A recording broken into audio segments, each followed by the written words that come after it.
Vamos a outro assunto agora polêmico. O assunto agora é a letalidade da polícia de São Paulo. As mortes cometidas por policiais militares tiveram um crescimento de 69,8% no primeiro trimestre deste ano em relação ao mesmo período do ano passado. Os dados são de um relatório do Ministério Público do Estado. A PM paulista matou 177 pessoas. A alta se dá principalmente nas operações na Baixada Santista. Por lá foram 79 mortes entre janeiro e março. Pedro, nós temos visto aí o aumento da letalidade policial sob a gestão Tarcísio de Freitas. Ao mesmo tempo, a aprovação do governador vai muito bem. A população aprova a política de segurança pública da gestão Tarcísio, Pedro? Pedro, me parece que existe uma afinidade entre essa estratégia do governador e o eleitorado de São Paulo, que é majoritariamente conservador, sobretudo no interior do estado.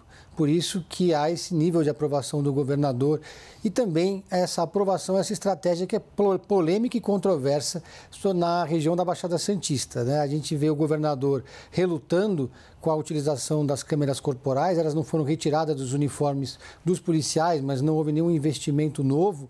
Ainda há questionamento sobre essa estratégia. A gente vê que existem inúmeras denúncias de abusos da polícia nessas ações, sobretudo na Baixada Santista, mas o governador segue com esse discurso de "tô nem aí", que ele chegou a dizer isso quando foi denunciado na ONU. Mas essa não é uma novidade, né? Essa estratégia dos governos paulistas, ela se mantém desde os primeiros governos tucanos, com Mário Covas, depois com Geraldo Alckmin, José Serra, João Dória. Os governos de São Paulo sempre adotaram uma estratégia mais dura em relação ao crime e uma estratégia que dialoga com esse eleitorado. Não está sendo diferente com o Tarcísio, só que ele dobrou a aposta, né? Oi, a população aprova a política de segurança pública daqui de São Paulo? Olha, se eu pegar o meu espectro aqui, Leandro, aprova, né? Aprova e com sobra. Agora, a gente precisa escutar o restante da população, mas se a população votou no governador Tarcísio, se o governador Tarcísio segue sendo aprovado pela maioria, se a população escolheu e apoia, né? Escolheu não, mas escolheu o Tarcísio botou o Derrite, que segue tomando essas atitudes. Lá em Santos, isso daí saiu dado, né? A aprovação do Tarcísio em Santos, na Baixada Santista, depois dessas ações, ela só subiu. Então, a população aprova, né? E aí, os dados, como a gente retomou na discussão anterior, pautado em dados, o crime organizado está sendo combatido como nunca foi. Está sendo asfixiado no litoral de São Paulo, em todo o estado, Leandro, com apreensões recordes. Estava vendo agora há pouco no balanço do capitão Derrite, nosso secretário de Segurança Pública, falando da fase 3 aí da Operação Verão, mais de 1.000 criminosos presos, sabe? Milhões e milhões de reais em drogas apreendidos. Muito mais de uma tonelada de drogas apreendidas. Portanto, em uma das operações ligadas ao Porto de Santos, o Exército estava lá, acho que estava procurando se foi na Polícia Civil, na Polícia Militar, onde eu vi o post, falando em R$500 bilhão de prejuízo para o tráfico organizado numa apreensão. Portanto, Leandro, as ações da polícia e a popularidade do governador na Baixada Santista mostra que a população está aprovando a atuação das forças de segurança no estado de São Paulo. Bruno, esse aumento da letalidade não é reflexo do combate ostensivo ao crime organizado? Concorda ou não? A polícia está mais violenta? Não concordo de forma alguma. A gente nunca pode dizer que o sucesso de uma polícia está atrelado à quantidade de pessoas que ela mata. Quando uma operação mata pessoas, é uma operação que dá errado. É isso que a gente precisa entender e colocar na cabeça, né? Não importa se quem está ali é acusado de ser traficante, se é acusado de estar numa organização criminosa, a polícia está na rua para prender, não está na rua para matar. Então, quanto maior o nível de letalidade de uma polícia, mais ineficaz ela é. É isso que a gente precisa ter na cabeça e também precisa entender uma outra coisa. Não importa o nível de aprovação do Tarcísio, não importa o nível de aprovação do Derrite, nós temos uma Constituição federal, uma Constituição da República Federativa do Brasil, exatamente para que se uma maioria entender de uma determinada forma que viole nossa Constituição, mesmo essa maioria não pode ser ouvida. Então, imagina se agora a gente consegue implantar, Leandro, uma mentalidade de que todos os jornalistas precisam ser enforcados em praça pública. E a maioria da população ratifique isso. Nós poderíamos fazer isso? É evidente que não. É isso que vai diferenciar a civilização da barbárie. A nossa Constituição Federal está aí.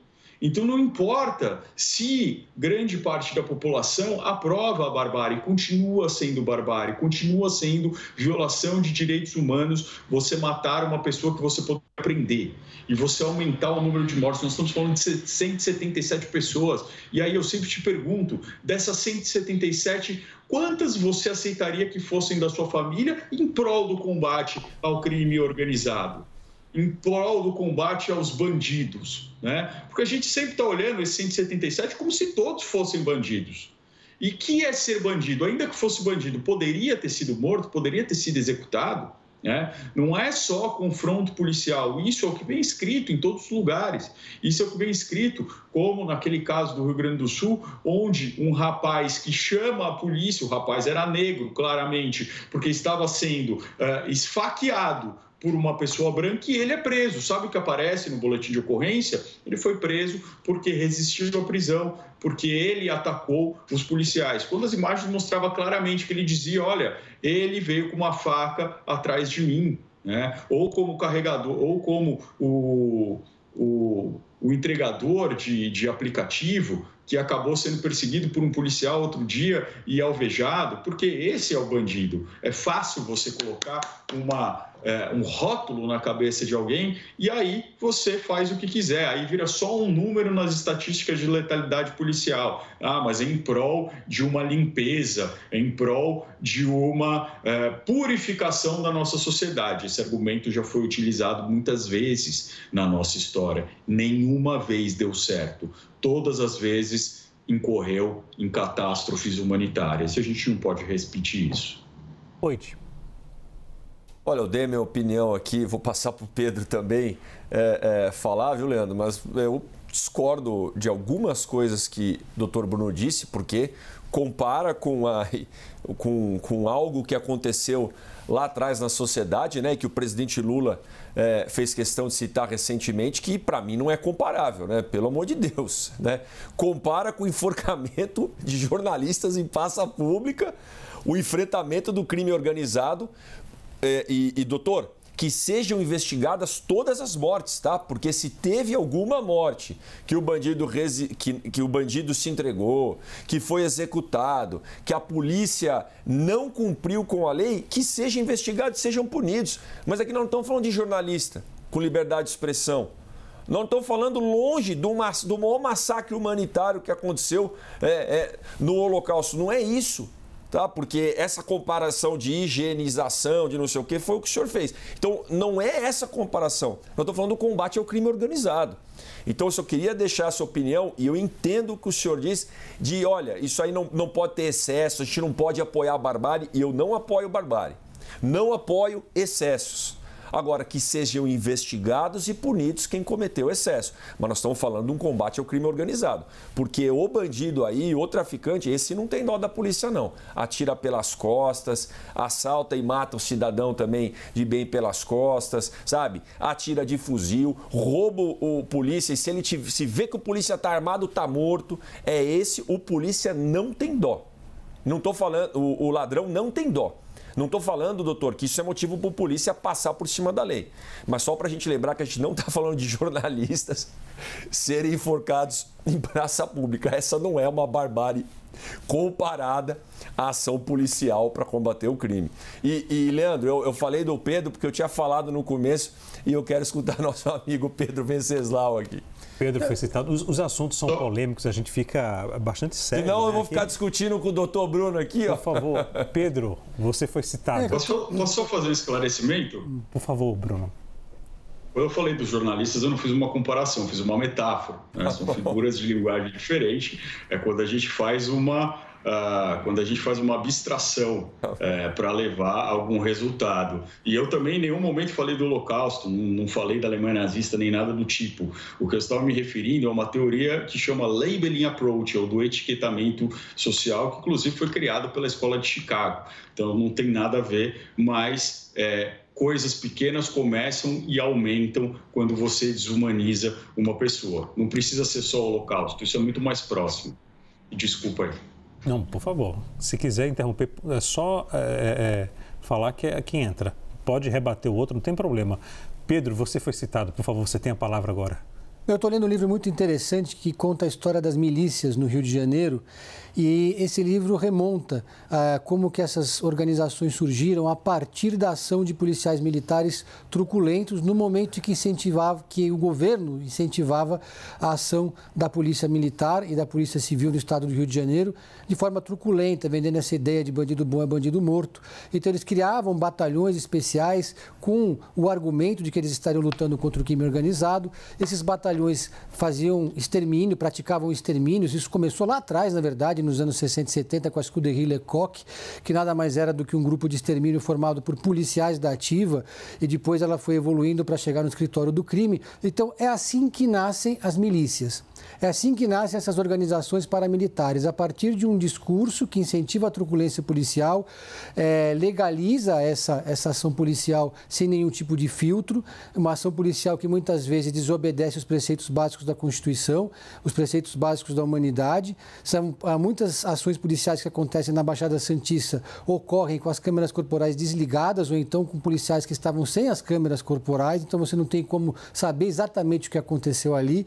Então a polícia age de forma dura ali numa comunidade, dizendo que estão atacando integrantes de facções criminosas, mas muitas vezes eles estão atacando moradores da comunidade, ou então parentes de pessoas que seriam ligadas ao crime organizado, sem direito a um julgamento, sem direito ao devido processo legal. E aí isso abre um precedente muito perigoso, né? Quando você liberaliza a ação de pessoas armadas, das corporações, você está criando um ambiente muito perigoso, um ambiente que abre caminho para que se criem grupos paramilitares, que a gente já viu aqui no Brasil em vários momentos, inclusive quando criaram a Operação Oban. Oi, tu quer fechar? Não, eu acredito que é válido o ponto do Pedro, mas é diferente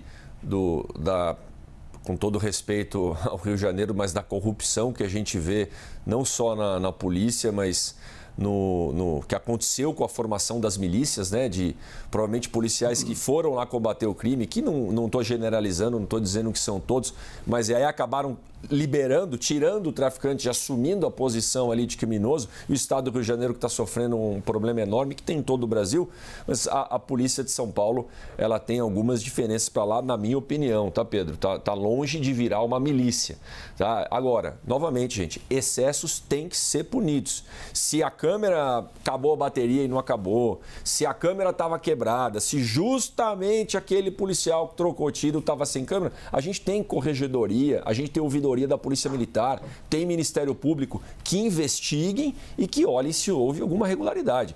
E eu não vejo nem o governador e nem o capitão Derrite se oporem a isso.